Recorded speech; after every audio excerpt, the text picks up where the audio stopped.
It's the 3rd of June, and you guys are all freaking out. Calm down. Like I know you probably hear this every transfer window, and you're not happy after every transfer window. But some of the stuff you guys are blaming Arteta for, it has been happening at the club when he was a player. Some of the stuff has been happening at the club before when Arsene Wenger was here, and I feel like you guys are putting all your past grievances of Arsenal Football Club on a manager at times. That's how it seems at times. Seems like some of the stuff that people are mentioning, recruitment of Lakonga and giving Elneny new contracts, Rob Holding new contracts, going all the way back to then, everything is being put on Arteta.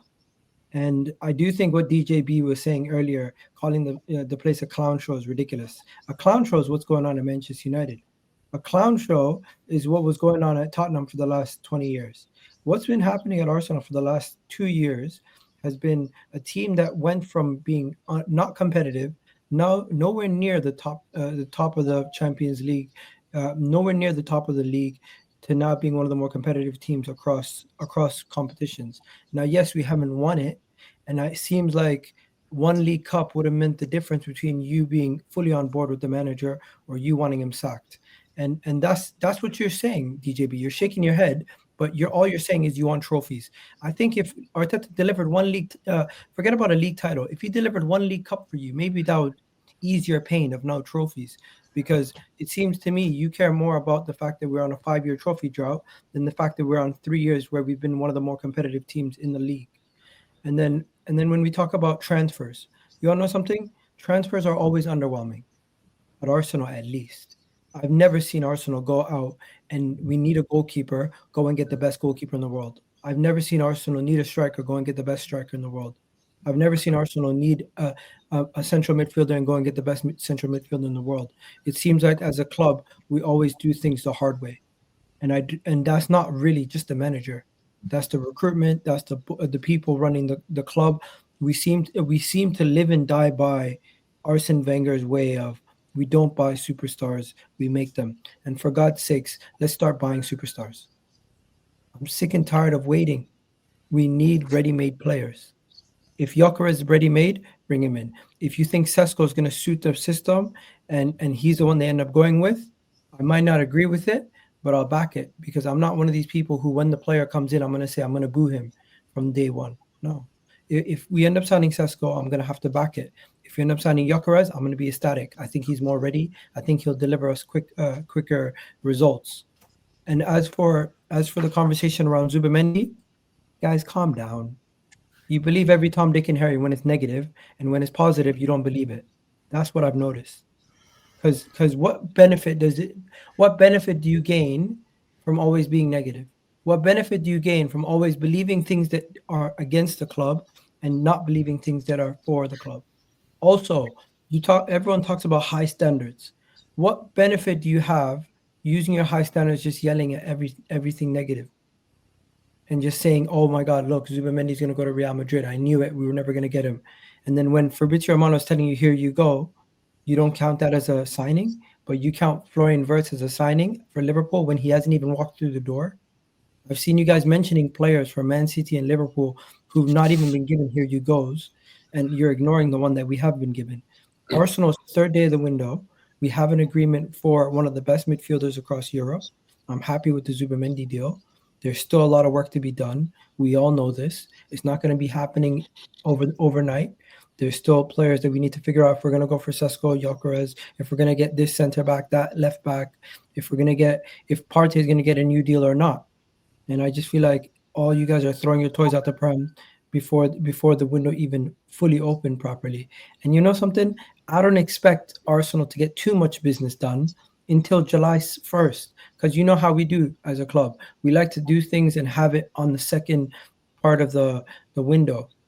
Personally, I wouldn't be surprised if they kept a lot of the transfers hush until later on in the window, because we're not in the Club World Cup. We're not incentivized to go and sign a bunch of players before the 11th of June. What's our deadline? To make people feel better. Honestly, come on, guys, get a grip. think the only reason why we're not we are ignoring the Zubimendi here we go is because Zubimendi come out and said that's going to be a long summer. He ain't made it up yet. So to be fair, we're actually listening from the horse's mouth and not third party. So you got to appreciate that at least. That's the reason why we're ignoring that, because of what Zubimendi himself has come out and said. I think that's fair. No, What did Zubimendi say? have a little look at it. It's going to be a long summer, and then start Can talking about Real Can you Madrid. quote it? Well, We had it up you read earlier yourself, on the haven't you? stream. Listen, I've seen it. I know what he said, and I also Exactly. know that What does it sound he's like to apparently you, done a medical. in your opinion? Apparently, What he's does it done a sound like? medical with Arsenal. Deal's been agreed Apparently, between the yeah, two clubs. he's Personal rubbish terms, Yeah, and yeah. everything. isn't he? Just Egal, because. did you not just did you not put up a because- short today saying Gyökeres is coming because he said, "Oh yeah," when he was ending a phone call? Did you not put a Yeah. short up saying that? So you took that to mean that he was coming because he said, "Oh yeah," at the end of a phone call, like everybody says when they're ending a phone call. Yeah, So and you that's went what with we're that fair, asking he's with a all played Sun his newspaper mate, so style he's definitely headline, coming. and you're denying Zubimendi actually saying it's going to be I'm not a long denying summer. what Zubimendi Is said. someone ending a phone call I'm by not saying, denying what yeah. Zubimendi said. I'm telling you, Fabrizio Romano said, "Here you go." So I take that as gold. I see David Ornstein say the deal's done. I take that as gold. When these guys all come out here and say he's changed his mind, he's going to Real Madrid, I'll believe it. Right now, all this is somebody having an interview in a Spanish in Spain. I've seen the translation. The translation does not imply that he's looking at going to Real Madrid or anything like that. It just implies that he's his idol. That's it. Says it's going to be a long just summer. like Gyökeres and ending a basically phone call nothing's saying, decided. yeah.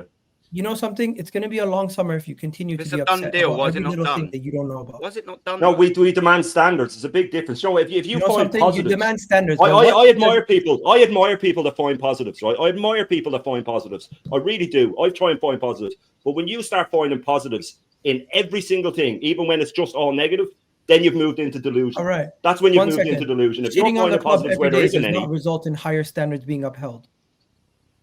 sorry, It doesn't. Shitting on the club every single day does not I'm not result shitting on the in club. I higher love this fucking club, One man. second. I love this club. Understand, shitting on the club on a regular basis does not result in higher standards. What it means is you just like complaining. Higher standards. No, it doesn't, man. No, it doesn't. Not in any shape, or form does it mean that. If you did something to support the team, and you know something, people who say they have higher standards actually sometimes can lead to us having a defeatist mentality. It's true. Real Madrid, I have high standards. We're never going to beat Real Madrid. That means you're just a loser. You quit before the game even started. Okay, Gal, let me No, ask hang on.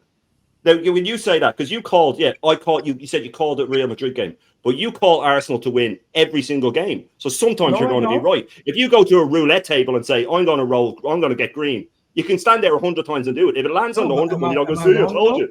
Am I wrong though? You say you adhere to high standards, but then I also said PSG would steamroll us. Broken clock's right twice a day, isn't it? So do you know what I mean? Adhere to high standards. One second. You say you adhere to high standards, but your high standards just mean shit on the club until they deliver. That doesn't do nothing. No. It means win something in 5 years. Win one thing in 5 years. That's not even high standards. That's average standards. You're asking for a time machine. You're not asking for high standards. No, I'm not asking for a time machine. In 5 years. You go back in time. What are we doing? I'm what sorry. I was sitting here listening to Christian being the only person bringing some knowledge to the table, because everyone's just upset. Everyone's just upset. I'm sorry. You guys are saying if you put it from my perspective, I'm listening to you guys say it's the third day of the window. We need damn signings now. Look at Liverpool. They're getting Florian Wirtz. Look at Liverpool. They're getting 2 fullbacks. Look at Man City. They're getting a fullback, a midfielder, and a guy from France who's considered one of the best players in his position. And what are we doing? You know something? We're getting Zubimendi. You know something? We're getting a striker, one of them, either Sesko or Gyökeres. You know what else we're doing? We're looking at cover for our center back position, our goalkeeper position. We're looking for players in many different areas, and everything is not going to get signed before the end of the first. Who's talking rumors now then? The first 10 days. The first 10 days of the window is open for everybody. But guess what? The teams that are pushing the hardest are teams that have holes in their squad, or teams that are playing the Club World Cup. And we don't have too many holes in our squad at this moment in time to 24 players, 2 of them are on loan. We're not urgently looking right now too quickly to get in Sesko. What benefit does we have more holes in our squad than the Titanic fleet. We are in bits. Well, one second. What difference does it make for the club if we sign Sesko or Gyökeres today, or if we sign them in a month's time? Because then we can move on to the next target. You can still move on to the next target without it being signed. You can have a gentleman's agreement. What if they all fall through then? 1 second. It's like buying a house. You can get the contract sorted and then have the close date a month from now. You don't necessarily need to have someone else can nip in. Someone else can nip in and buy it. There's deals that are done. There's deals that are done. Like last year, like 2 years ago, Szoboszlai to Liverpool was done. They waited until the 1st of July to announce it, and everyone found out. But that deal was done a month before that. Just because we don't know that everything is done, we don't see Arsenal announce it, we don't need to freak out. We see it took Declan Rice's announcement six days for them to announce Declan Rice. You think every single day people were freaking out, Man City might steal him because we don't see him holding the shirt. I don't give a shit anymore about people holding the shirt. Once they're fully announced online, mentally I've moved on. I don't think Zubimendi is going anywhere else. If Zubimendi goes somewhere else, I'll be shocked. To be honest, when Fabrizio Romano announces something, he's usually right. He announced it. He said, here we go. Ornstein said the same thing. So look, if you look at those quotes today, they were taken way out of context. They pushed Zubimendi into the question, if Real Madrid were to call you. And then he literally replies, I like Xabi Alonso. I work with him here, blah, blah, blah. And then when you see the quotes, they put the question into his answer. So it looks like he brought up Real Madrid and went, if Real Madrid were to call me, but that was literally the question that the journalist asked them. So look, until Romano or Ornstein comes out and says Zubimendi's not coming to Arsenal, to me, that business looks like it's done. And I agree with Egal. We're not in the worst place. We're not in a place where you have to throw your toys out the pram. It looks like we are going for attacking players. We are going to get a striker. We've got this business done early. But there is still a lot more to do, which is where I agree with what DJ was saying earlier, where there is so much work to do because of how short we left ourselves in the summer and in January, right? We need a goalkeeper because Neto's going, so we need a backup. Kiwior might go, Zinchenko and Tierney are going, Jorginho's going, Sterling's going, one of Trossard and Martinelli might go. That's 6 or 7 players leaving an already short squad. There is so much work to do this summer. Zubimendi coming in this early is a good sign. If we can get a striker in, ideally before the Club World Cup, that would be great. And then we're probably going to have at least 4 or 5 players to have to sign after that. That is the only way this ownership can prove to a lot of the fans that they mean business and they actually want to win the Premier League. Because like I said earlier, for the last 20 years, or for the 20 years where Arsene Wenger was getting in the Champions League, they didn't give a shit if he finished 4th or if he finished 1st. Right, because they were getting that Champions League revenue and the margins between 4th and 1st are so minimal. And for me, I think they have the same idea with Arteta. If he's finishing 2nd or finishing 1st, I genuinely don't think they give a shit. But I know, or I believe that Arteta gives a shit. So for them to prove to me that they actually give a shit in this transfer window, they have to go out and do the business. They have to sign 6 or 7 players to finally take us over the line. We've neglected this forward line for so long now. I would probably happily maybe been a Zubimendi if it just meant us just focusing on a striker like a Gyökeres and a Rodrigo. And sorry, do you know what I mean? I've been a Zubimendi, yeah, I would. I'd rather spend my money on a left wing and a striker. I think we massively need that more than we need a Zubimendi. 150%. That forward line is stale. It's so I agree with that. It's priorities. Can I tell you you're the only one laughing means that my opinion's probably sound because I've read your opinion the least. If Partey is staying, we have to prioritise a striker and a left winger before, in my opinion, before prioritising the defensive midfielder. No, we only have, at this moment in time, 3 midfielders on the books. Lewis Skelly, Wanyeri, Lewis Skelly's a left wing. Zinchenko. He's not a left back. Zinchenko's going to get sold. Zinchenko plays 10 for his country. Lewis Skelly is a left 8. Let's get that right before you start carrying on. Let's get that right before you start carrying on. Zinchenko is a 10 for his country. Lewis Skelly's a left 8. Wanyeri's a 10. Odegaard's a 10. Royce. Partey. We're swimming in midfielders. Look at this. He's a midfield player. Look at this. We're swimming in them. Look at this. That is all we have. No, that's not all we have. It's not. That's what you're saying. What about Lewis Skelly? What about Wanyeri? Where's Wanyeri? Where's Havertz? Ethan is a backup right winger. No, he's not. You're so, my God. He is a starting left back. Christ. Kai Havertz. He actually Kai is. Havertz. One second. He is. One second. Yeah, You hang guys on. are the first people to tell me if I see Kai Havertz playing in the midfield, sack him tomorrow. So I don't want to hear I it. didn't mention Kai Havertz. Ranieri was a 10. I don't All want the to way hear through it. his youth. He's a I don't want to midfielder. hear it. You guys speak about standards. Yeah, You I have got standards. I want to have a. Ranieri played guys 10 on the last choose- game of the season. That is his natural All right, position. all right. What's yelling? The architect is the one that has moved things around. No. The architect You guys is think the you one that know better changes than the things for the sake manager? of it. Start acting like you guys think you start acting Okay, like you know well, better let's than the look manager. at let's look at Because we don't hail him. We don't hail him. Please, I don't That's the wanna shout. difference.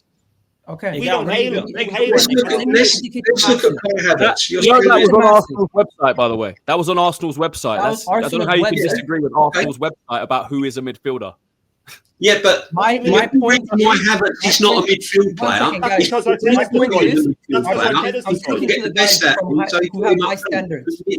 Let Egal make his point, and then we'll all come I'm in. speaking Otherwise, to we'll the just high talk standard over police, each right? other. Yeah. The high Go on, standard Egal. police just told me bin off Zubimendi so we can focus on a striker when we can do both. What the hell are we doing? Guys, Don't forget Lokonga and Vieira coming back. back. Aaron, you're There's my more guy, players, yeah. but you're There's talking more shit. players. For you to say Oh, Arsenal mate. don't need a midfielder is ridiculous. No, I didn't say Arsenal don't need a No, midfielder. you I did. said You I said would you've been off prioritise. Arteta has Zubimendi. turned these guys Yeah, from to midfielders out of position. prioritise the You understand signing that? of them two first. I didn't say I Get wouldn't your come back priorities in for one straight. if there was Get available. everything. We are not a Mickey Mouse club. We can do multiple deals at the same time.